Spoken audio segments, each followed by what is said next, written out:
shaked your titties for a power boost in battle? Hmm. Kia! What's up, sickos? It's me, Bix Bested, and this is, oh my god, it's Don't Call Me Diva, where we only talk women's wrestling. I delve into all women's action in the weekly AEW and ROH shows, plus whatever else women's wrestling related I want to talk about. Let it be known before we enter that we live in the world of kayfabe here in Divaville. It is episode 27. Can you fucking believe it? Of the show. And if you want to know about me and why we are here, go check out episode 1 of the show. Now, there is a bit of admin before we get into the episode. We have an important announcement. I'm a bit flustered for you all out there. The very lovely, inspiring, and ripped Layla Gray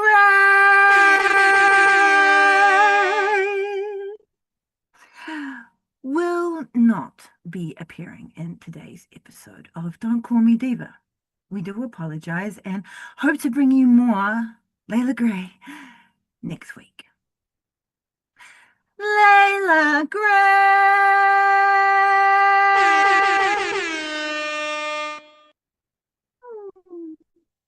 Who runs the world?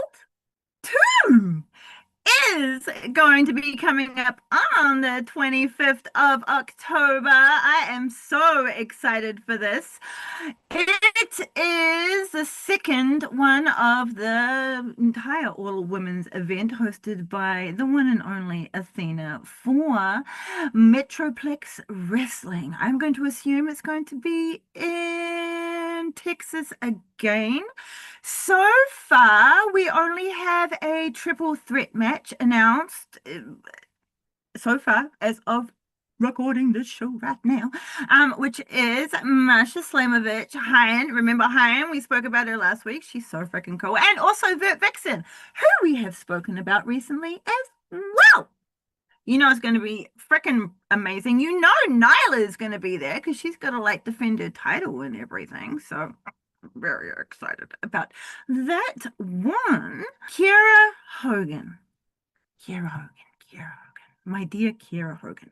She is, I think we may have spoken about earlier, is involved in a reality show on the Zeus network called Jocelyn's Cabaret. I think there might be another word involved in there, but what are you going to say? If you typed in Jocelyn's Cabaret, you're going to find it. There's like 5 seasons of this stuff. No idea. Only heard about it now. But our dear Kiera Hogan got kicked in like this confrontation with a fellow competitor, apparently for like realsies. This chick Oceans kicked her during filming for this reality show she is on, and they apparently got into like a legit fight somehow during this fight because like you can't really see too much, but you do see two like giant burly fucking men like get involved and like pull them off each other. But I really don't see like how Oceans or how Kiera managed to get herself into a position where this happened. Not like making any like judgment like accusations on giant burly men or anything. But her shoulder got dislocated somehow. And did you know that her shoulder was the reason why she was out for so long last year? So I hope it's not the same shoulder. Also, this Oceans diva in her own right was wearing a disco ball balaclava. Such a thing. Freaking hell. So yeah, the Zeus network has the ability to make me want to watch stuff, but also makes me so uncomfortable that I can't even watch their stuff. Ugh. And I hope Kiera heals well and gets like all that bag, as is the Zeus network tradition. Is it still? I don't know. Is the Zeus network still all about that bag? If it is, go get it, my friend.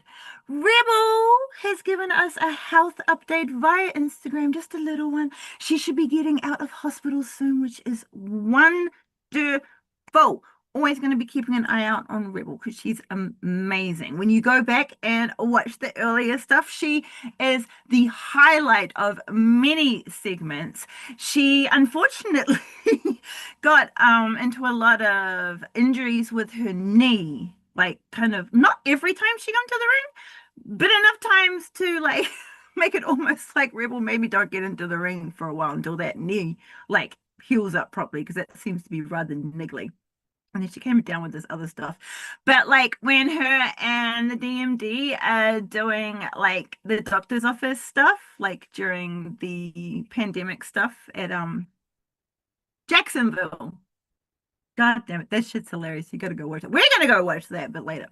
AEW OG, speaking of back in Jacksonville, Allie, aka the Bunny, had a little get ready with me on her Insta. If you're interested, go check it out. In it though, she tells us that she has gotten back into some wrestling training. Like not like potentially to like come back or anything, but just to see like like if it brings her like joy or something again. It was trying to cool her, which is awesome. I hope it brings her like much joy. And so this little Bexy's not going to get her hopes up. She's going to be like running back to like AEW anytime soon. But I just hope she's having fun wrestling again. Yeah. She used to like do this like all the time in her like vlogs, and I'd be like, wow, it's like a tick. But like so many people do it now, and even myself, I like find myself being like, yeah, and I always think of her. Bless her little heart. I hope she's doing well. Now, have you packed your suitcases? Because it's time to check in, and I hope you have brought your boom. Make sure your boobs are strapped and shakeable. Because it is time for dynamite. As is tradition, with opening the show with crimes, Marina Shafir and the Death Riders are either doing or receiving said crimes, and in this particular moment, they are definitely doing said crimes. The war with Darby is escalating, and our dear Marina accompanies Claudio and Mox. She is in green battle pants, a black mesh top, and perfectly curled ponytail. Adorable. As they come to the ring, other ambushes on Darby have failed, and the three of them were starting to circle him. But then the lights go out. Hook has arrived, it seems. But they also have the Ups. They're coming to Darby's aid just as quicker. In fact, I'm no shade, but more quicker. Marina does something that takes me by surprise. When Mox gets lit up by Powerhouse, Marina just like runs completely away from Mox's side very quickly, leaving him to the mercy of Powerhouse Hobbs, and she runs around the ring to jump onto the back of Samoan Joseph, who is going after Claudio. She tries to put him into a choke. Yeah. As we all know, Marina stands by the side of Mox at all times, though. Every time he is out and about, she is there. Everyone is in some of fight, but then all of a sudden the hero of the locker room, Willow Nightingale, is like ringside and just going at it to like with Marina. These two, Marina and Willow, have like a handful of each other's hair in one hand and are giving like stiff body shots to the other with the other hand. What? Marina has Willow up against the ring and gives her a couple of knees, to which Willow rams Marina into the barricade and gives her a spicy chop to the cheers of the 2,300 crowd who live for this kind of chaos. Willow looks like a violent tennis star from afar, and her hair bounces as she sends Marina crashing into another barricade. Willow gives Marina a stiff closed fist, which activates Marina. Willow gives Marina a stiff closed fist, which activates Marina. She hulks up and gives Willow a rather stiff one back. We pan to the back where criminal activity is occurring, and by the time we come back to ringside, all the fight has just cleared. We quickly move along to the rivalry between Mercedes Nine Belts Monet and Alex Windsor. Last week, the TBS champion had some spicy stuff to say about Alex and the bruv. And later on in Collision, she said some shit right back and challenged for the TBS title again.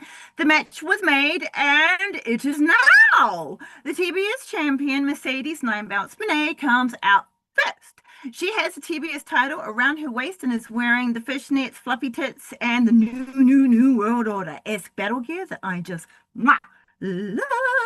The long gold-lined, comfy black fluffy coat is back, and she is looking fabulous. Mercedes walks to the ring, and all of her other belts are lined up along the top rope.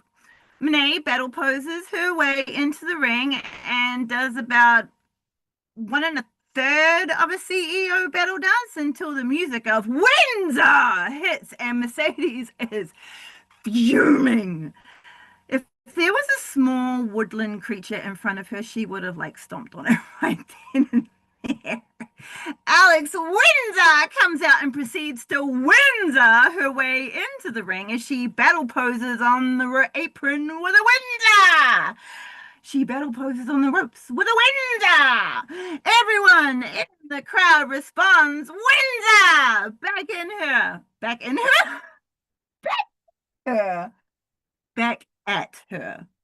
Way more appropriately. Mercedes starts off the match mad as all hell. She boots Alex in the gut and wrangles her into the corner where she puts a boot into the throat of Windsor with a split choke. Mercedes only has until 5, but she uses every second of it. Mercedes turns her attention onto the crowd who have started a CEO chant, and like a sucks chant has kind of like stopped, like boinked itself onto the end of that one. Mercedes turns her attention to these men and women, and that was all the moment that Alex needed to regather herself. Because when Mercedes runs off the ropes at her and flies to take her out with a Hurricane Rana, Windsor catches Mercedes mid-Rana and transitions into the sharpshooter. Mercedes wants nothing to do with this and scrambles over to the ropes to break the attempted submission. Mercedes' mood does not improve. Mercedes runs at Windsor and she lifts her up and over her head, bringing Mercedes crashing down to the mat. Monet stumbles back into the corner of the ring and Alex plants her there with a stiff chop to the chest that echoed around the 2300. Mercedes clutches her chest and her face is crumpled in pain and almost asking, why? I don't think the CEO is going to be avoiding Windsor's chops I think the CEO is, my bad, gonna be trying to avoid Windsor's chops as much as possible in the future. But unfortunately for Mercedes, she gets gifted another one pretty swiftly and then gets whipped into the opposite corner. Mercedes collides with the turnbuckles and she has a split second to avoid the incoming Windsor, who is sprinting at her. Mercedes lifts up her legs and kind of hefts herself over Windsor and gets out of the way. Monet runs right into another speciality of Windsor's, the dragon screw, and oh boy, it's a snappy one. Windsor dragon screws Monet again, keeping control of her arm, and then drop kicks the CEO in the face. Alex Windsor goes for the first pin of the match, and it's good in. Alex smushes Monet up like really well. She puts all of her weight on Monet's shoulders, but Mercedes still kicks out at 2. Champions do get a kick-out bonus from their championship, so the commandant of her own fleet of belt boats has a very high kick-out bonus. If Alex keeps consistent with these kind of pins, though, she may just get this title. Alex gets up to her feet and cries out to the crowd, who start clapping in time for this power-up. It is time. Oh, sorry. This time it was Alex's distraction with the crowd that gave Mercedes enough time to regroup, and she comes off the ropes. Oh, and as she comes off the ropes, Mercedes successfully hits the head scissors, and as she takes Windsor down, Mercedes locks on the statement maker.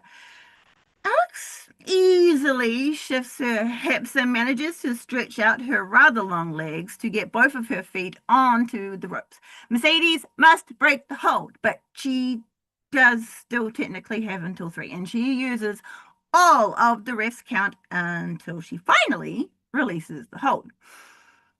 Doing something so desperate this early in the match shows how concerned Monet must be. I think it was those chops. Windsor rolls out of the ring to the floor to get some space between, her and Monet. The outside area is rather small and intimate at the 2300, and this creates a rather tight area of pain around the ring. Mercedes slips through the ropes to the apron and lines Windsor up for the first meteora of the match, but Windsor sidesteps flying Mercedes. Monet lands on her feet and gets a boot to the guts for her pleasure. Both wrestlers try to throw the other into the steel steps, but Windsor manages to stop herself with a boot and cracks Mercedes in the face with a back elbow. Mercedes stumbles back and is holding on to her jaw when Windsor comes running off of the apron and takes her out with a cannonball. Mercedes crumbles backwards and Windsor gets straight to her feet and so does the crowd as they all applaud the risky cannonball. Mercedes, no, we're not doing that. Yes, we are. Mercedes is not getting to her feet, and Windsor will not win the title by countout. So she gives the CEO a helping hand and rolls her back into the ring. Windsor decides to fly into the ring and climbs to the ropes. She steps over the top rope and launches herself at a stumbling Mercedes with a flying lariat. Windsor goes for the pin, but it's not as good of a cover as that first one, and Mercedes kicks out at two. Disappointed, Alex cheers herself up with a Windsor and gets back to her feet. Alex kicks and stomps at the TBS champion, who is still on the mat.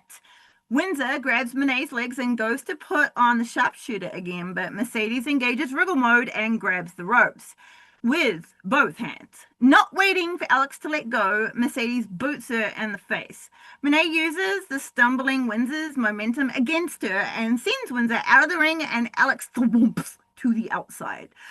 Mercedes gets the idea and runs the ropes, intending on baseball sliding under the ropes and drop kicking her in the face. But Windsor gets on the apron, and Mercedes skids to a halt between her legs. Alex takes one of Mercedes' legs and slams her knee into the apron a few times, tenderizing it up for the sharpshooter, taking out one of Mercedes' most used weapons as well, her knee. Little did I know that Windsor was planning on putting her in the sharpshooter right then and there, but she does. And even though Mercedes cannot be legitimately submitted under the ropes, it still does damage. Windsor is in no hurry to remove this hold either, so Mercedes takes matters into her own hands and grabs a handful of Windsor's hair. Mercedes slides between Windsor's legs, intentionally this time, and grabs Windsor's body, walks around with her for a bit, carrying Windsor on her shoulders like a Liger bomb, and then slams Alex's back down onto the edge of the mat. Mercedes needs to take refuge on the barricade to catch her breath because that took a lot out of her as well. The crowd are very impressed with the CEO's show of strength and just cannot help themselves from all chanting for the CEO. I am also very impressed by Mercedes' strength here. She has always been strong for her size, but the control she had over this whole thing, considering the battle they have already been through, that was impressive. Windsor is holding her back. Oh, she's grimacing in pain. Self-gathered, the CEO stomps her way back up the steel stairs and gets into the ring, beautiful people style, which instantly turns the cheers into boos. But just turned my cheers up into bigger cheers because I am one of the probably few who fucking love the beautiful people. the wrestlers, not the song. The CEO feels more herself, and as Windsor is rolling back into the ring, Mercedes is there to give her the welcoming stomp party. Mercedes snapmares Alex over and onto her butt, missiles her with a running Meteora, and then squishes her up for a rather good pin. But Windsor's strong legs powers out of the pin at 2. Mercedes gets pushed up by her feet, but the kick out, and she takes a moment to do a circle of fury. It's quite common in pro wrestling, but like it always gives your opponent some space to recover, and you usually don't want to do that. But I do understand the need to like circle in fury sometimes. But Windsor is still winded, and by the time Mercedes grabs her again, she finds herself hung over the middle rope. The crowd had begun to taunt the CEO, but she does give some side eye and knees Windsor in the face. Mercedes glares at the crowd, and it actually works at shutting them up. Tis a miracle. Windsor is not doing good, and when Mercedes chops her into the corner, Alex slumps against the ropes. Mercedes takes a run up and nails Windsor with a Meteora that makes Alex tumble out of the corner and onto the mat. Monet folds her up. Ooh, she beats the microphone. She folds her up for the pin, but Windsor still has enough kick to get out. Windsor, oh, Mercedes, is mad about that kick out. Her ego still cannot allow the CEO to appreciate competition, and Alex's heart is starting to piss her off. To make matters worse for the TBS champion's mood, the crowd again are behind Windsor. Mercedes tries to continue her dominance, but Alex has the power of the crowd behind her now and counters the CEO. She whips Mercedes into the corner and with a Windsor runs in at Monet. Monet gets her foots up, but Alex catches them, sends them through the ropes, and cracks the back of her head down on the mat with a neck breaker. Mercedes rolls under the ropes and gets some space between them, but unfortunately for her, Alex Windsor grabs her head and pulls Mercedes through the ropes just enough to give her a hanging DDT, and Monet gets her face driven into the mat. Windsor pulls her out of the corner and goes for the pin, but it's a bit lax again, and Mercedes easily kicks out. Surprisingly, the crowd have begun to drill chant for the two wrestlers. It seems some of them love hate the CEO. Windsor gets to her feet first and absorbs all of the power from the chanting crowd. She comes up with a plan and brings the TBS champion to her feet. Windsor whips Mercedes into the corner, but as she comes running back, Alex runs face first into Monet's boot. Windsor is a bit wobbly, and Monet catches her head in between her feet and rams her head into the turnbuckle for a corner's head scissors driver. Windsor stumbles away from Monet, who is on the middle rope, and she is about to take flight. Mercedes attempts another flying Meteora, but Alex uses her head and headbutts Monet as she lands, making the impact so much more worse. The CEO instantly crumbles down to the mat, but Windsor ain't doing too great either. They slowly get to their feet. Windsor checks her forehead to make sure she isn't like bleeding, and also there's not a giant like hole in it. Mercedes crawls to the nearest corner and pulls herself up with the ropes. Alex takes aim and runs in at Mercedes with a lariat, which is always half, body slam as well, really, when you look at it. Windsor sends Monet into the opposite corner and follows quickly behind, lariat body slamming the CEO again. Alex runs the ropes and ducks Mercedes' attempt to take her out. With quick footwork, Windsor confuses the TBS champion, and she gets plowed right through by a flying lariat from Alex Windsor. You all know. Mercedes Monet was heading after that flurry of violence, grabs her ribs in pain, and she rolls around the mat. It ain't looking good. Windsor is fired up and has more violence in mind for Mercedes. She takes advantage of Monet still being on the mat and plows through her again with another shorter lariat. Alex goes for another pin, but doesn't grab both leggies, and Mercedes has enough room to kick out by 2. Alex gets to her feet while Mercedes is still out on the mat. Windsor tries to take the opportunity to put Monet in the sharpshooter. But Mercedes kicks that idea right out of her head and springs into action. Mercedes knows she needs to get it together and use her quickness. Unfortunately, her quickness goes against her, and she runs into the arms of Windsor, who uses her momentum to spin Mercedes around for a blue thunderbomb, and the TBS champion slams down onto the mat. Windsor keeps her down for the pin, but has no weight on Mercedes' shoulders, and she kicks out at 2. Again, Windsor goes for the sharpshooter, but this time Monet is too exhausted to stop it. She gets twisted up and Windsor sits down deep into her back, putting Mercedes in immense pain.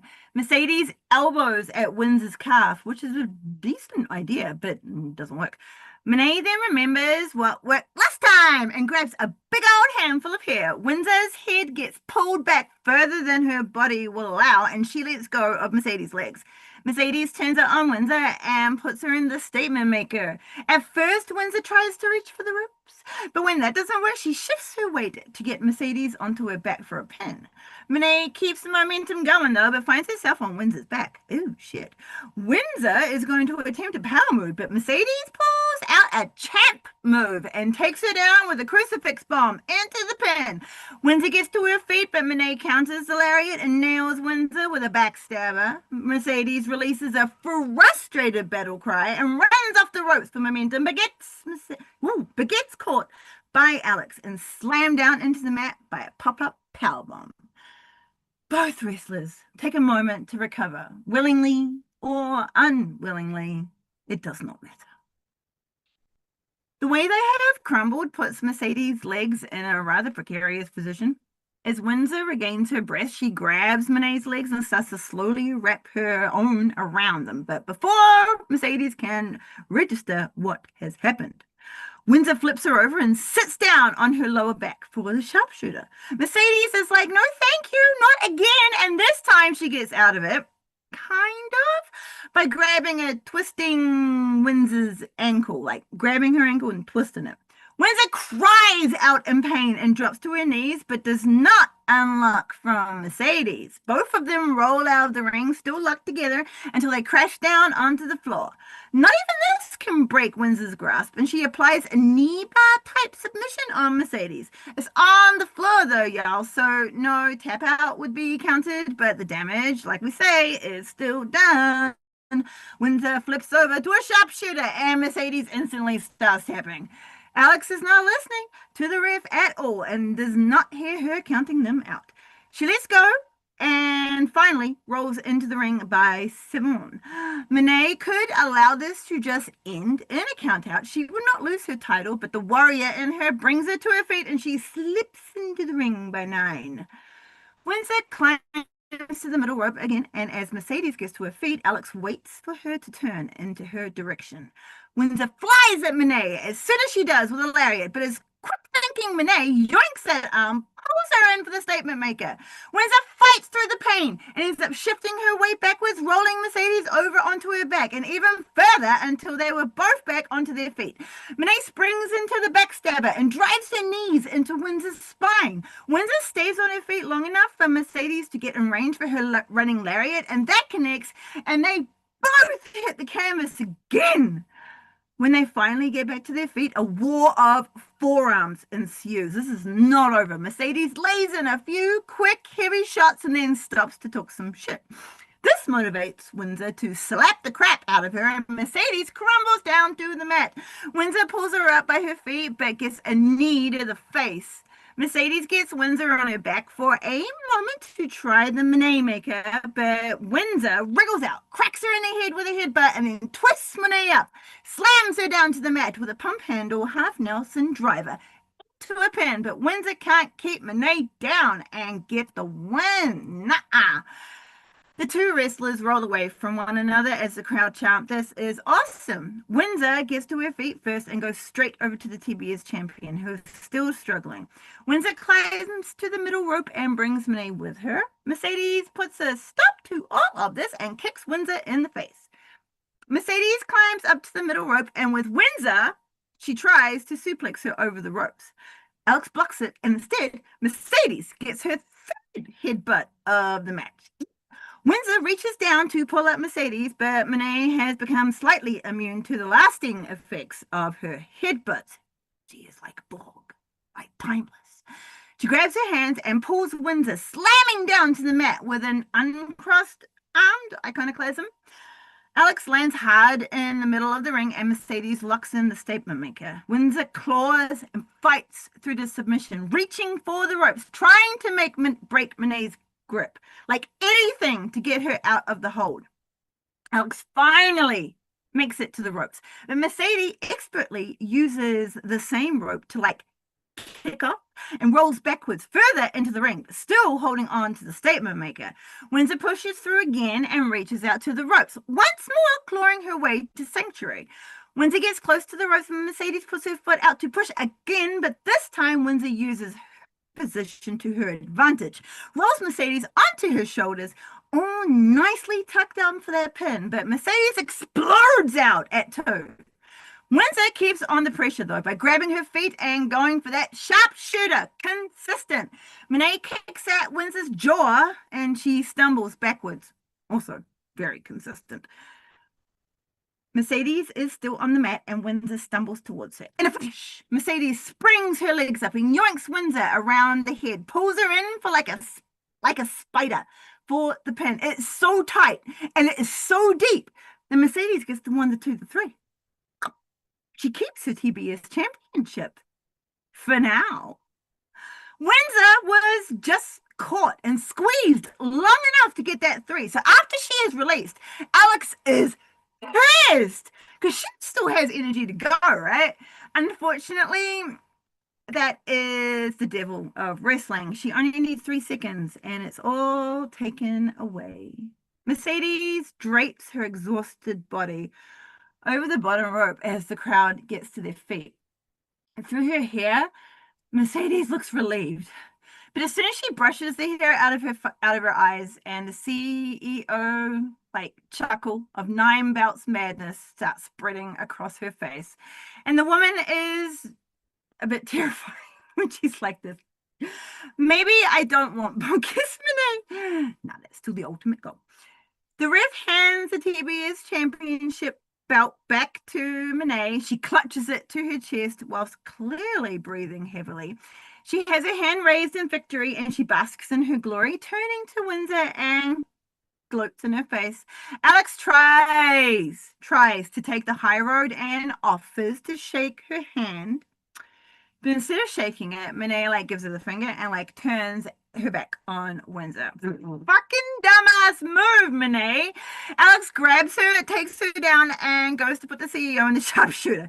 Monet bonks Windsor in the face with the title belt, though, and that's the end of all that.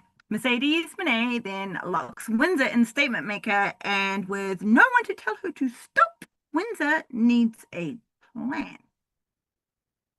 But holy flying fragos, Sicko. Music that we have not heard in such a very long time explodes into the 2300 arena. I'm almost like, huh? It's fucking Rio! Holy shitballs! I cannot believe it. The whole crowd get to their feet as they see Riho running to the ring through the crowd. Monet has no idea where she is coming from until Riho lands on top of her with her double stomp off the top rope. The crowd goes. Windsor is out, but as Riho sprints around the ring, she runs, and Mercedes, who is trying to regain her breath against the bottom rope, she gets missile drop kicked from Riho through her chest. The TBS champion gets sent tumbling backwards and out of the ring, and the crowd couldn't be happier. Riho basks in the joyful glory and then checks on Windsor while Mercedes leans against the announce desk wondering what the fuck just happened. Monet has left her TBS championship in the ring, and Riho instantly spies it. She grabs it and holds the title in her hands whilst giving Monet a look that enrages the TBS champion. She looks great with the TBS championship, I have to say. We fade away from Riho's cheeky grin to the remarkable, all I can see is your giant hair bun, Renee Paquette. In her brown tasseled shirt and her stunning, rather large silver necklace, she has the awkward job of interviewing the ops, and then a hook shows up, so we shall just leave her to that. That's her job. That's not my job. A little later on, we get Grace by the presence of our world champion, timeless Tony Storm. She recorded a promo earlier in the day for all the potential challengers to come forth and give her a go. The world champion is gorgeous in a sparkly as folk black dress, and she is ready to take on the best and also the worst. As is tradition, Tony Storm delivers an excellent promo, and I cannot wait to see how she'll be stepping up. Ruby Soho coming back to challenge her would be great, though, huh? An ex-Outcast member. Ruby was there when like Tony started turning timeless. Hikaru Shida, a legend of the division, is also a strong contender for her world title, and I'd also love to see, for fun, Julia Hart or the hero of the locker room, Willow, challenge her as well. There are many challenges out there. The remarkable bun of Renee Paquette is back, and this time she is talking to a raving mad Harley Cameron, as is tradition, and an uncertain as to how she got into this situation, Chris Statlander. Harley is doing more the personal favor of dressing in all black goodness as she addresses Renee's questions. Harley is frustrated that the mask didn't do its job, but Chris reminds her that the wrath is inside of her, and she rips the mask off Harley, proving her point. Stat is also very kindly doing me the personal favor of dressing in more back as well. And she stops Renee right in her tracks, telling us all not to name them as a team. Good luck, love, already done. Cameron is super hyped about teaming with Stat and even calls out the men's tag team champions, Brodito. But Chris brings her back down to earth and, well, at least, Earth's atmosphere, and reminds her that they have unfinished business with Megabad and the Triangle of Madness. And then looky. You can't have a backstage Chris Statlander okay, Chris Statlander segment without fucking Yuta showing up and ruining everything. Using her full name, mind you, the nerve, Harley expresses hers and my feelings on the situation as fucking Yuta delivers his "we Death Riders got your back" message. Like, yeah, we know, everyone knows, it's getting a bit desperate now. Marina appears suddenly, Jesus Christ, bringing an Arctic chill to the situation, and Chris addresses her directly. They take their leave, and Harley comes away with a very different take on what just happened than the other two. But to be honest, I truly think Harley Cameron would have an excellent time hanging with the Death Riders. Marina follows fucking Yuta and Claudio out to the ring for their tag match against Brodido. Marina has length on her eyeliner, which works wonderfully with her features. We got the abs, a crop mesh sleeve top makes sure all the upper body muscles are popped, a green combat pants again, and black boots complete the battle look. Marina is restless on the outside. She paces a lot and looks like she wants to tag in to get into this match. Eventually, she has to, because Brodito were about to take out fucking Yuta. Marina grabs Bandito by the foot and like yells something at him. I think it was in Moldovan. Or it could have been Spanish. I would not rule out Marina being a multilingual woman. Shafir gets her interfering behind on the apron and completely takes the ref's attention away from the match because bloody Mox has slunk in ringside, hasn't he? And he's taking out Brody right then and there. It's all very dastardly. Putting the work in. The remarkable Renee Paquette is getting the scoops from an Okada about his tensions with Takeshita after this very small segment. Their relationship will not be improving. She catches up with the fabulously dressed Hurt Syndicate who hurt people, in case you had not heard. She shares a sweet little moment with Shelton, and we fade to Namaste, which signifies our end of our Dynamite coverage.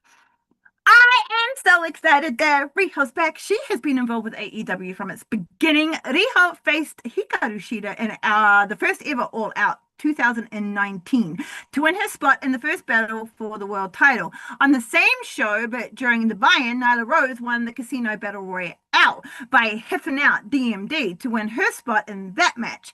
You can hear more talk about all that in episode 8 and 9 of the show, In the Fields, where the episodes live free range. Out there in what to you looks like a normal playlist, you can take a listen and or watch of episode 13 as well, and I will take you back to the first ever world title match between Riho and Nyla. You would be surprised to hear that Michael Nakazawa makes an appearance. Him, his headset, and his buddy oil were around a lot in the early days, so you got that to look forward to. Riho has a lot of years experience in pro wrestling. What she can do in the ring, others dream about. She is petite, but every part of her is made from bendable concrete, and anyone who questions her ability gets put in their place pretty quickly. Aura starts off our collision looking fantastic in red. We, of course, are still in the 2300 in Philly, and the crowd are pumped. And right fucking on cue, the guitar slide of the Death Riders music hits, and we pan up the stairs, which are bathed in red also. Marina is sitting on those stairs, glaring at the camera as we pan past her to the forever pacing Moxley. Literally, is every show ever in like the forever foreseeable history of AEW going to start with the around? I mean, it's becoming it's becoming quite a tradition. Mox needs a little extra help activating, and halfway through their stalk backstage to the ring, they stop, and Marina gives Mox two good wake-up slaps. Mox feels good, and they keep on walking through the dark red hallway. They emerge from the back and walk through the crowd. Red seems to be the theme for this collision, as it appears Marina is also in red. She is wearing a red tank and black pants, as always, dressed for battle. Moxley moxes his way to the ring as Marina follows closely behind. He checks in with her one more time and then gets into the ring. Will this match give them the answers as to what Mox said to Danny Garcia? But also, he said shit to Marina as well. Mox and Marina sharing many a look between each other. Way more than like normal. During the match, even the crowd get their own special look from Marina Shafir as she death stares at them during the chant for Garcia. They shut up pretty quickly. Marina stays out of this match, but she does make her presence known as she staunches out Daddy Magic just for fun, who was on commentary during this match. Shafir won't even interfere when Mox is getting his knee demolished by Garcia. But when he takes a moment on the outside to get some regen, Marina walks slowly over to Garcia. But instead of giving him a boot or anything, she offers her hand, helps him get to his feet. Garcia, of course, dismisses this, but Marina grabs him like he was fucking Yuta and gives him some inspiring words before pushing him towards the ring. Mox must want Garcia bad. The rest of the match is pure talent, no shenanigans. Mox wins, but before she leaves ringside, Marina gives Garcia an expression of impressed, and she applauds his efforts. It's all very scary. Speaking of scary, it's the 8-man tag match between Mina Stat Harley versus Triangle of Madness and Megan Bayne. Everyone else is banned from ringside, which means no Penelope Ford. Road. She's here with us, so in spirit. Triangle of Madness are out first. Tekla has very cool new mask with like holographic teeth on it. But apart from that, it is battle gear as usual. Wow. They all walk slowly to the ring, Julia chanting her incantations, Tekla staunching up her power boost, and I'm not sure what Sky is doing to power up, but she already looks dangerous. Triangle of Madness gets up onto the apron and complete their very awesome battle entrance. The sounds of the Megasis comes into the arena and we pan to the entrance, awaiting the entrance of Megan Bayne, who, as we all know, walks at a glacial pace to the ring. Bane is in new gear and has been crafted beautifully. Her new headpiece is like a Mediterranean ocean blue with gold, muted pinks, and white giant feathers. Her gear is in teals and gold, looking ridiculously expensive, respectfully, as if she were a walking palace. Chains across her chest and battle pants, like, just finished the look. Mwah.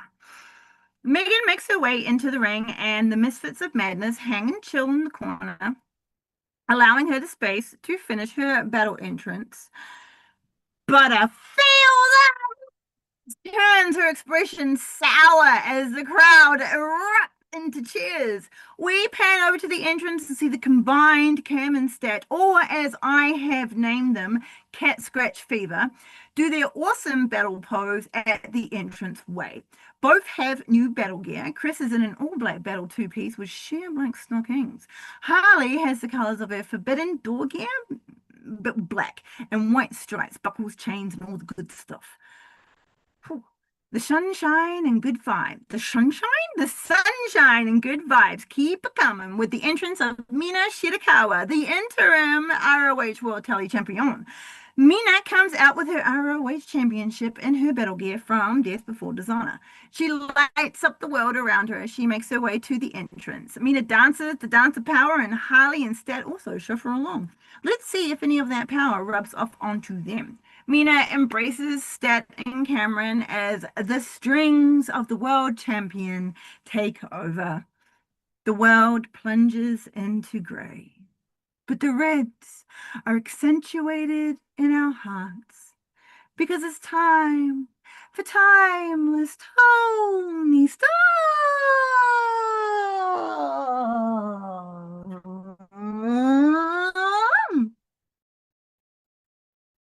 The world champion glides out to the entranceway and down to where her tag partners are waiting.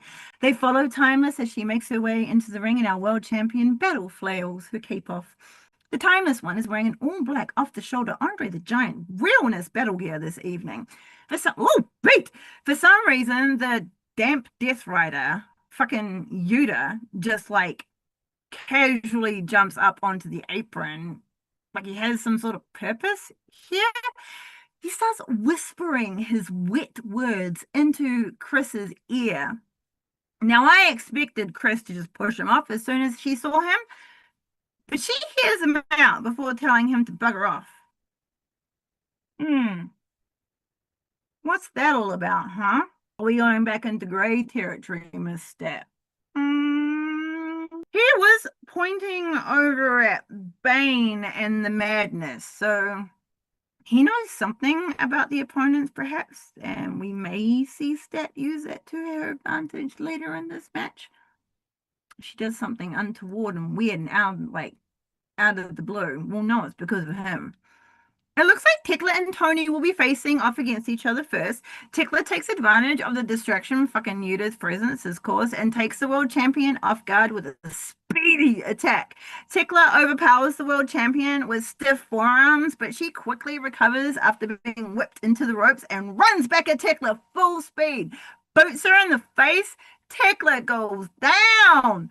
Tony Storm grabs her by the hair and throws her into the corner with a battle cry of intimidation. The world champion stomps down on Tekla. Tony Storm brings her out and slams Tekla back down onto her knee with a backbreaker. As Tekla grabs at her aching back, Storm tags in Mina.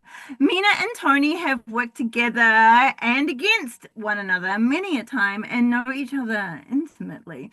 Their double teamwork is legendary, and this is Tekla's first time. Mina and Tony crack Tekla in the face with some elbows, and after being whipped into the ropes, Tony squats for Mina, and she tornillo splashes onto Tekla with the assist. Mina pins her down, but Tekla easily kicks out at two. The ex-stars of Stardom face off in a stunning dance of violence. speaking of people who know each other well, it starts with a double counter, but then Tekla puts on the brakes and tries to take Mina's head off with a clothesline. Shirakawa ducks her clothesline and slides onto her knees for her titty shimmy battle taunt of power. Behind her, Tickler has whipped into spider mode and she slowly stalks up to Mina from behind. As Tickler gets close enough for Mina to feel her breath, Mina whips around to come face to face with the toxic spider and she uncurls herself. Both wrestlers get to their feet, but Cheeky Tickler grabs Mina by the back of the head. Mina fights her off and tries to kick Tickler in the head, who ducks in time. Tickler aims at Mina with her own kick, but Mina is just as fast and ducks it. Strong Style collides in the middle of the ring, and both wrestlers stumble back to their corners and they tag the fook out of there. My girl Julia Hart tags in, and my other girl Harley tags in and meets her in the middle of the ring with a step up enziguri. Julia gets her cage rattled pretty badly from that kick and stumbles back into the corner of faces, which is the last place she should be. Harley lets out a battle cry of "Feel the wrath!" and titty splashes Julia into the corner turnbuckles. Chris tags in, and she and Harley have some double teaming of their own that they want to put Julia through.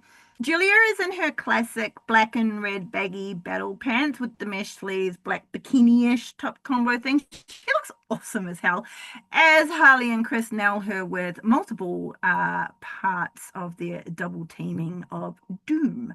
Chris and her awesome new gear pins a Heartless One, but just gets it too. Chris really did all of that, and she just didn't put any weight onto Julia's right shoulder, just like leaving it there dangling, like, hey, you can lift me if you want to. Chris makes Julia pay for that kick out with some spicy chops on the corner, and she was just like mercilessly just thrown into. I have been noticing, as probably all of you have as well, that Julia has been the damage absorber for the Triangle of Madness recently. She's like a black hole for damage, and it just gets sucked all in. To where? We will never know. Maybe that's how Sky Blue gets powered up. Moving on. Sky Blue is the muscle, and Tickler is obviously the assassin. Julia gets, well, her face gets introduced to her opponent's corner turnbuckle, and Chris tags in Mina. If stat turns dark stat after all of this, believe you me, hearts are going to be broken. I'm back on the sus train, I have to say. Mina and Chris whip Julia to the ropes and give her a double thrust kick to the gut. Chris rolls out of the ring as Mina takes Julia down with a speedy sling blade. Sidebar! Every time I hear or think of the word sling blade, I always think of Jay White. Without fail, he'll just pop in there. Bonk. Mina goes for the pin, but is far too preoccupied with flirting with all of us at home, and Julia gets her shoulder up at 2. Mina grabs Julia by the hair and takes her to the corner, but before she can tag in anybody, all three get pulled off the apron by Tickler and Sky Blue. Julia takes advantage of Mina's distraction and whips her into the corner, unleashes a battle cry, and runs full steam at Mina with a heavy forearm that smooshes all the air out of her. Julia runs to her corner where the Megasis still stands, and she tags herself in as Julia runs back at Mina with a back elbow. Julia rolls Mina into the middle of the ring, and the Megasis flies off the middle rope at her, and then through her. Through Mina, yes. With a flying lariat of decapitation that almost decapitated my own brain from my head. Bane stands glorious and proud in the middle of the ring after doing just one move. Love her. Basks in her glory, even though the crowd is booing the absolute shit. Sky and Tickler had been doing some more damage of their own on the outside, and all of Mina's tag partners are out and on the floor. Bane rams her shoulders into Mina, smooshing her into the corner multiple times, then chops her back into life as the Triangle of Madness watch on with glee. Megan tags in Sky Blue and removes herself gracefully from the ring. Sky instantly gets into business and shoves her boot into Mina's throat with a split choke. She only has until 5, but it still does the job. Sky snaps Mina over with a tight hidden arm suplex and pins Mina to the mat. This will not be the end, as Mina kicks out very strongly at 2. But Blue, with all the length, is now permanently the woman of darkness with her shorter all black hair. And she playfully, well, playfully for her, kicks at Mina Shirakawa, who is still down on the mat, not getting up. Well, she's not going to get up this way either. Sky pulls Mina up to her feet by the hair, and Shirakawa repays her with a stiff forearm to the chest, and Blue just eats that up. She rams Mina's head into the turnbuckle and tags in Tekla. Tekla boots her in the face and then goes for 3 quick pins that irritate but also exhaust Mina. Damage done, Tekla takes Mina with her and tags in Sky Blue. Yay! Blue kicks Mina in the back and she screams out in pain. Sky enjoys the screams for a bit and then pins her, taunting Timeless while she does. Mina kicks out, but Sky has more plans and she wrestles Mina as Mina tries to reach any one of her tag partners. Blue quits playing around and shoves Mina to the ground on the opposite side of where she wanted to be. Unfortunately for Mina, this time Blue tags in Megan Bain. Mina gets thrown with Megasis force into the corner, colliding with the turnbuckles very hard. The Megasis smushes her with a big body splash. When Mina stumbles out of the corner, Bane grabs her and throws her over her head with a belly-to-belly suplex. Megan arrogantly, but gorgeously, puts her boot on Mina's chest and battle poses for a pin that was never going to work, but she looked good doing it. Bane drags her by the arm to the corner, dumps Mina, and tags in the brutalizer Sky Blue again, who starts stomping on Mina as soon as she can get both of her feet into the ring. Blue grabs at Mina, but she is slow to get to her feet. When she's up, though, Mina takes Sky by surprise and starts laying into her with forearms to the jaw. Blue answers back, but so does Mina, and they start exchanging stiff forearms as the camera swoops around the crowd. Sky goes, fuck this noise, and knees Mina in the gut before tagging in Julia. It's been quite some time since anyone else from Mina's team has been in the ring, yet the ref is still over there giving them a warning for daring to lean in too much for the tag. Meanwhile, Julia and Sky are setting Mina up for another double team move. They whip Mina to the ropes, and Julia runs in to elbow her in the face. Sky follows with a rising knee strike. Mina's now left with Julia, and she gets slammed heavily to the mat, so Hart can standing moonsault onto her, which she lands perfectly. Julia hooks her legs and goes for the pin, but Mina isn't out, and then she kicks out at 2. Furious, Julia pounds down on Mina's head and then pins her arms down for another pin, which Megan kicks out of again. Julia grabs Mina by the arm and tags in Sky. Mina is in trouble and really needs to get her hand, gets her little butt over to her corner. But the Triangle of Madness are so damn good at keeping her in theirs, she's just not making it. Julia and Sky whip Mina to the ropes again, but this time Mina manages to counter, and she boots Sky in the womb. Mina back elbows Julia, and she falls back into the ropes. Going back to Blue, Mina jumps at her, rolls her up, and then puts her legs in the beginnings of a figure 4. Mina then taunts Julia in, who takes the bait and runs at Mina. Julia's head gets yoinked, and she falls backward, giving Julia a DDT, and Sky Blue's legs get, fooked up as well. The crowd are going absolutely bonkers. Timeless, Chris, Harley are all cheering Mina on to get her over to their side for a tag. She finally makes it and tags in Timeless, the world champion, Toni Storm. Toni Storm's in the ring, and she shotgun dropkicks Sky's Blue's life out of her. Twice! Storm takes out Bane and Tekla with a Mongolian chops and a stiff forearm, and then turns back to Blue, who gets suplexed to the mat. Julia tries to help, but she also gets suplexed into the mat. Tekla runs in and almost gets the same, but Tekla kicks her in the punani and back elbows the world champion in the face. She still gets suplexed into the mat, though, just in a different way. Blue has done the very unwise thing of recovering in the corner, and soon she is the timeless one coming at her full steam with a hip attack. Tony's behind connects with Sky's front, and the timeless one tags in Chris Statlander. Big Muscle Daddy Stat and the Sexual Muscle Mama are about to double team on Sky, but the Megasis yoinks the world champion's legs out from under her and pulls her out to the outside. Megan looks for something to throw Timeless at, and she chooses the barricade. In the ring, Sky has recovered and is about to take Stat down with Code Blue, but she gets butt bumped off and stumbles right into Mina's right hook.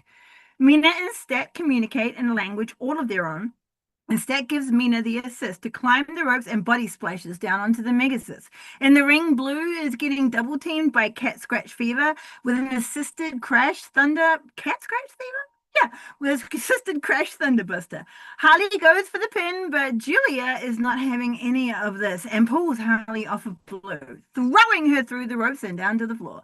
Julia turns right into the world champion, though, and gets slammed into the mat with a back suplex from the champion. Tickler is in the ring in a flash and gives Tony a surprise spear. Mina sees her girl in trouble and slides into the ring. She misses with the first spinning back fist, but Tickler doesn't duck the second, and she drops down to the mat.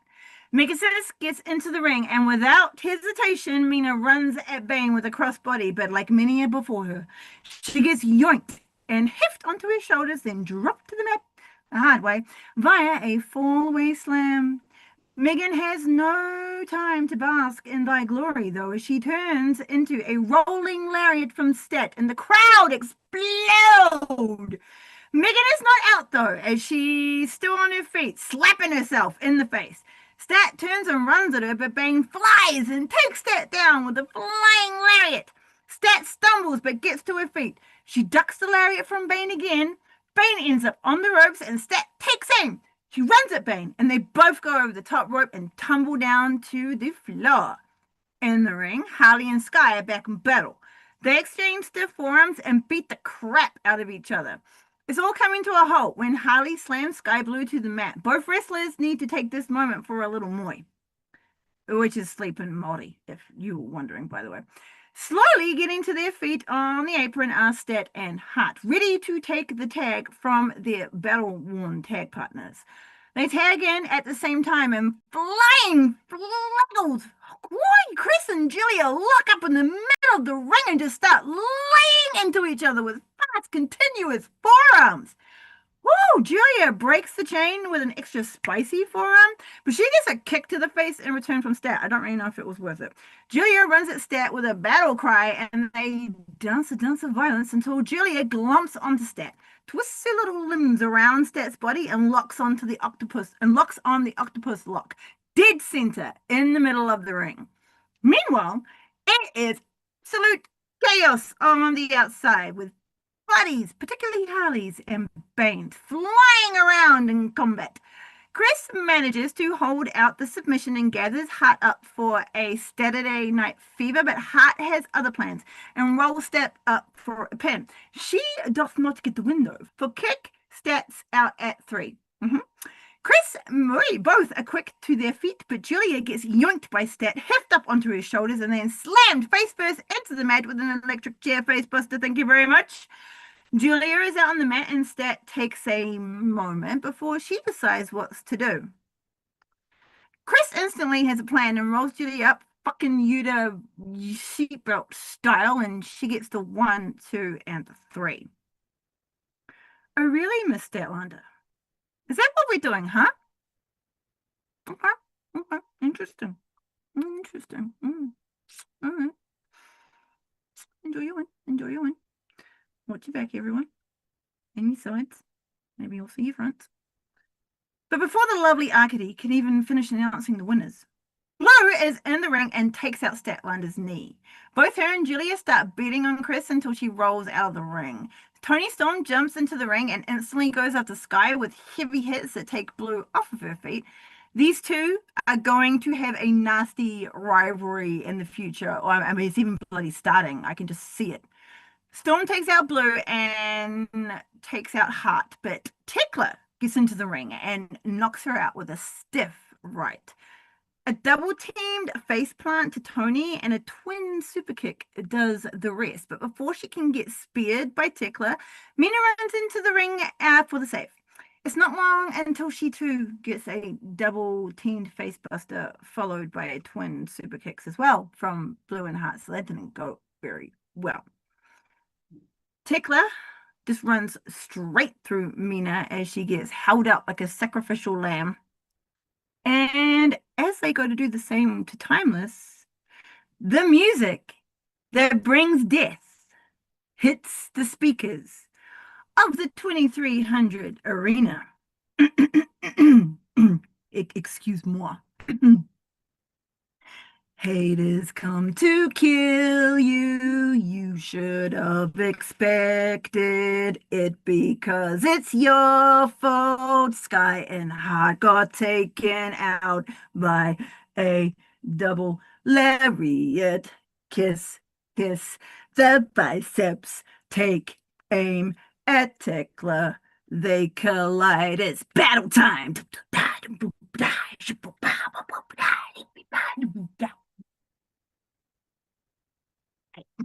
They beat the crap out of each other in the middle of the ring as the crowd chant for Jamie Hayter. Sky and Blue drag Tekla out of the ring, but before any more damage can be done to her and the Triangle of Madness, they back away, though Tekla still wants to go. Jamie tries to help the world champion to her feet, but as soon as she sees who it is, Tony quickly pulls her hand away. These two have so much history all over the planet, way before AEW, and Timeless is very distrustful of Hayter. Stat jumps into the ring and tries to like smooth things out, telling Storm that yes, Hayter did some, help out, not harm for the world champion. A flustered Timeless, though, just calls for her title and the mic, and she gets handed both. She makes a statement right then and there. She points at Hayter, Stat, and Tekla and tells them all out, we're going to have a four-way for the world title. Hayter is that to describe Hayter's reaction, really? She just kind of like applauds the world champion sarcastically, like for performance. Stat seems a bit confused as to why she got roped into all of this, but hey, title shot. And of course, Tekla is like absolutely ecstatic. This is what she wants. We heard from Toni Storm also a bit later on as well, and she also challenged either Heart or Blue to a street fight. My money is on Miss Blue, as these two need to bash it out. Now, Bane wanted nothing to do with any of this and left ringside area. I assume Harley is still in a crumpled mess after being slammed into the concrete pole. Hopefully she is off that floor. Dixie now, and all of her beautiful hair, is having a chat with the rebearded. Now, something in the future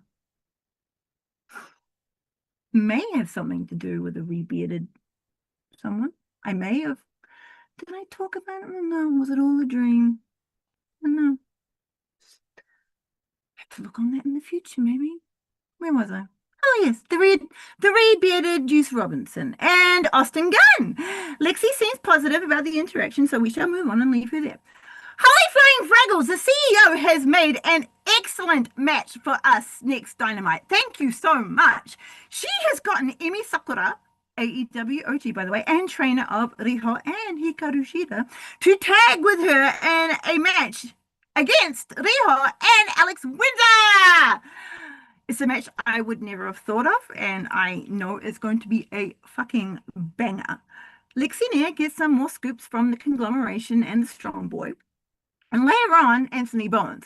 But that's it for us, folks. We're moving over to ROH, for which we have two of this week. One of which is free on ROH's YouTube channel. Aren't you lucky, all you people who think it's so difficult to watch ROH? You can either watch it on their YouTube channels in clips or sometimes free matches, or you just go to their website, ROH. Rather easy. Our first episode begins in the best way possible with a match between the Forever Champ, the Fallen Goddess, the American Joshi, the Minion Overlord, the ROH World Champion for, as of this day of recording, 1004 days. Athena. She and her opponent are already in the ring. Our world champion is in her cool as look white, purple, and teal battle gear. Dayami is in a light and dark blue battle gear, and her mask is of the same colors. Dayami is a luchadora and the current 01 Shining Light champion for the same 01 Pro Wrestling. Pro Wrestling 01 USA. There we are, in Illinois. It's an intergender title that also Sky Blue and Max the Impaler have won in the past. Diama is a, oh, I'm sorry, Diami is a high-flying luchadora who debuted in 2018. Diami has wrestled in many different wrestling promotions, but isn't currently signed to any particular company at the moment. Of course, the Forever Champ is in the best mood. Even the Lost to Timeless can't take the gleam out of Athena's eyes. She is the Forever Champ, after all, 1,004 days and accounting. Athena extends her hand in regal fashion, and Diami graciously and humors our slightly cuckoo world champion. Is Billy here? There she is.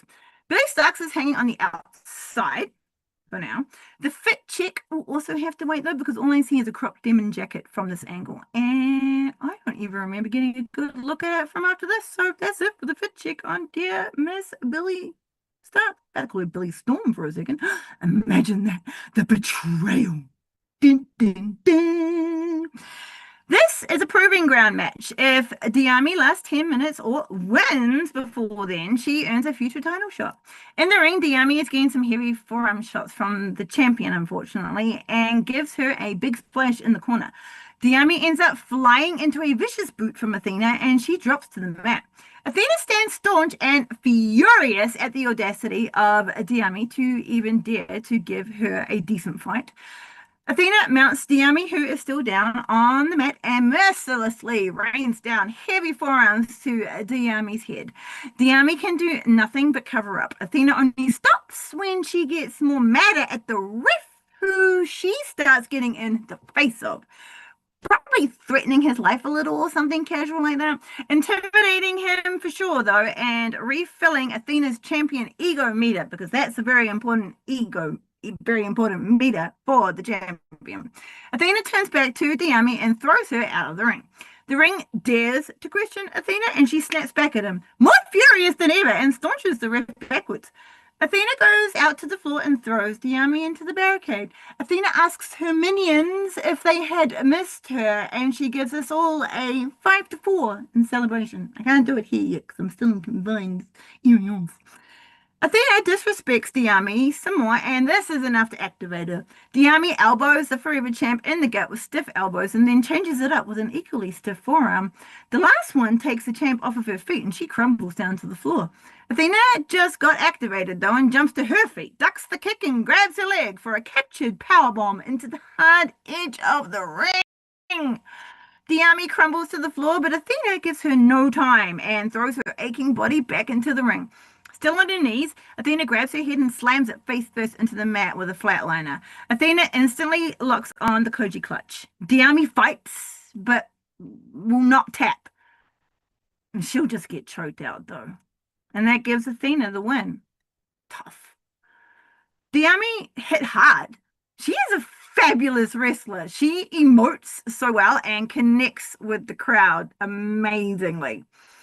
We get a little backstage action from last week's Death Before Dishonor. I was about to say Death Before Diana, because it is of Diana, who I swear is in the same outfit that we saw her leaving the ROH arena in. But instead of Taya wanting to talk, it's Trish Adora. She saw Diana step up to Queen Aminata in the ring, and she, rightfully, lets Diana know that she might be looking past some dangerous competition. And Diana agrees. But she is looking past everyone in this tournament and lays down her credentials for Trish. as if she wouldn't know them already, and throws a blatant shade at the less experienced Trish Adora. But only in comparison, Trish Adora is going to give Deanna a battle, and that might make her eat those words. I do absolutely agree with Deanna, though. This pure title is made for her. If she doesn't win, I'll be like, throw me off a cliff. Actually, no, don't. On the special episode of ROH, which again is free to all of you on YouTube, I was casually watching the most excellent men's wrestlers, Serpentico and Angelico, on my way to the very important women's matches, when a surprise woman just makes an appearance, like at the end of the match. She is aligned by with the premier athletes, which is a choice, but lucky for them, because she is a tall and very powerful wrestler. So I guess lucky for us as well. Already, she's getting into my good books before she even knew how to, by doing me the personal favor of dressing in all black. She shouldn't have. She just casually walks like into the ring, murders my boy Serpentico with a choke slam from the space, and then just casually gets out of the ring so the men can get the win. Her name is Story Denali. She is 6'3". She's from Ohio, where she plays state volleyball. Story only debuted in wrestling last year in 2024, and that is all I know. We are all caught up with each other on Madame.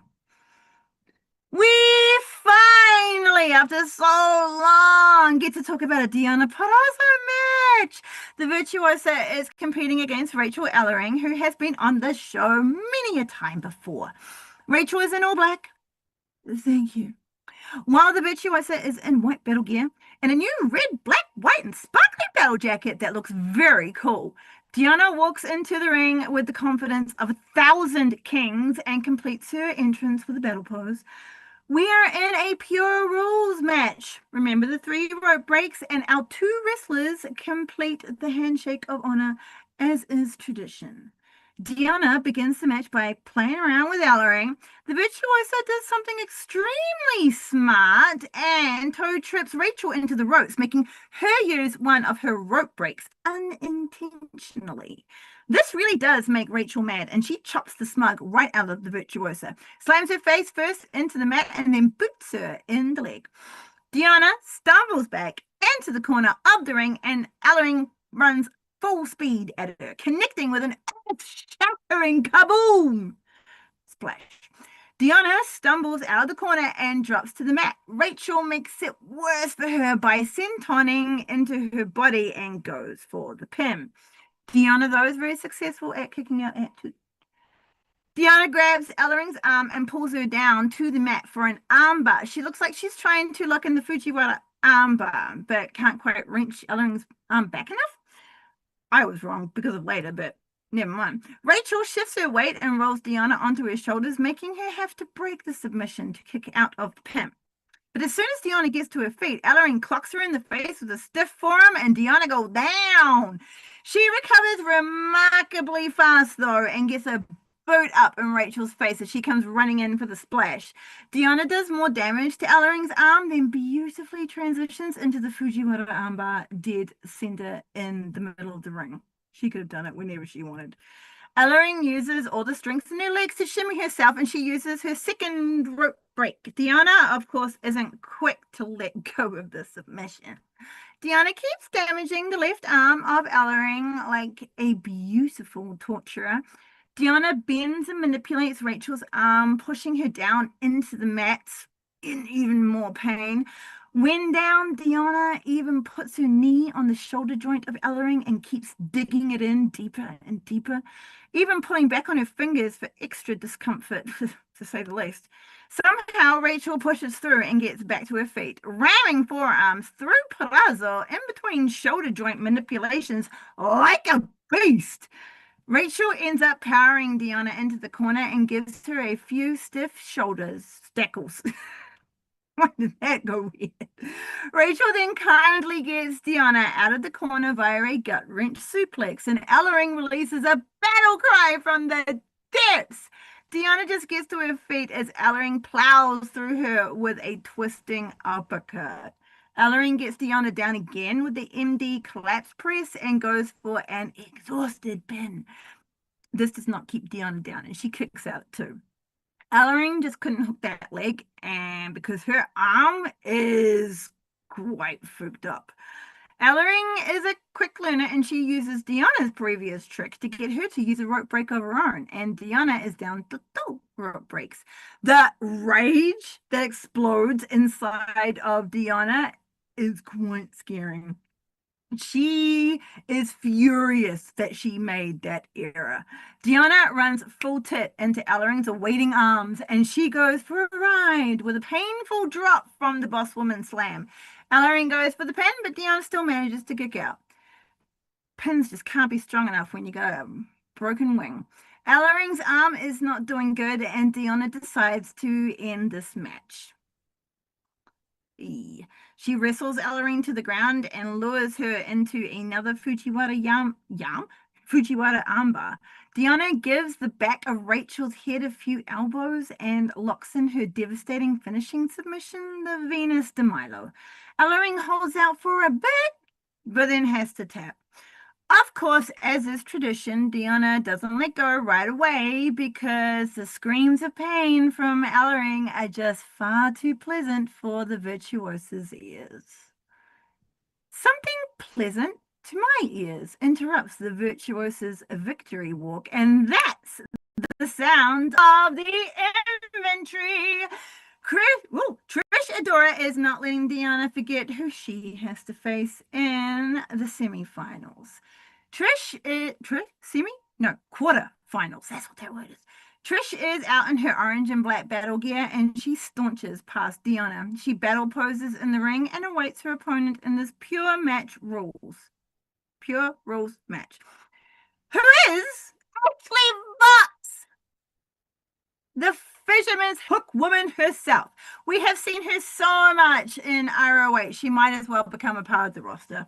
Ashley gets stuck to Trish Adora from the bell, forcing her backwards into the ropes, and Trish ends up accidentally using one of her rope breaks, which infuriates the shit out of her, and she gives Vox a stiff pump kick into the womb.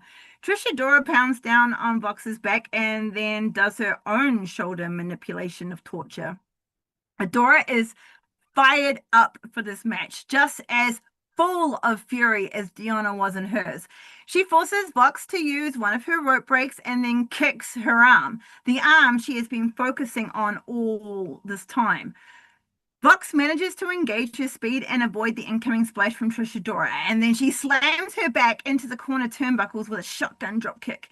Vox can't do it quickly, but she finally pins Adora, but is denied it too. Trish takes down Vox with a backpack type bomb situation, then transitions into a very painful looking split leg surfboard with a bit of twerking.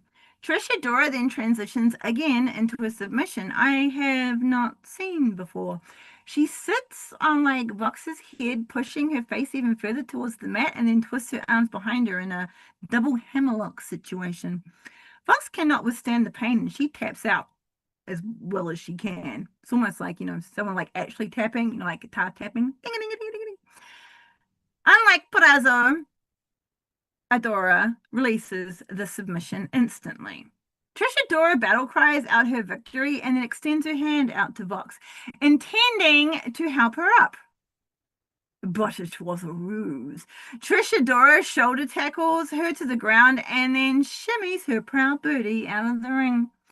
We get a full rundown next of Athena's domination on the ROH World Championship, showcasing everything she has done up until now. I thought we were going to get some sort of like special 1000 days celebration, but we don't. But maybe this was it?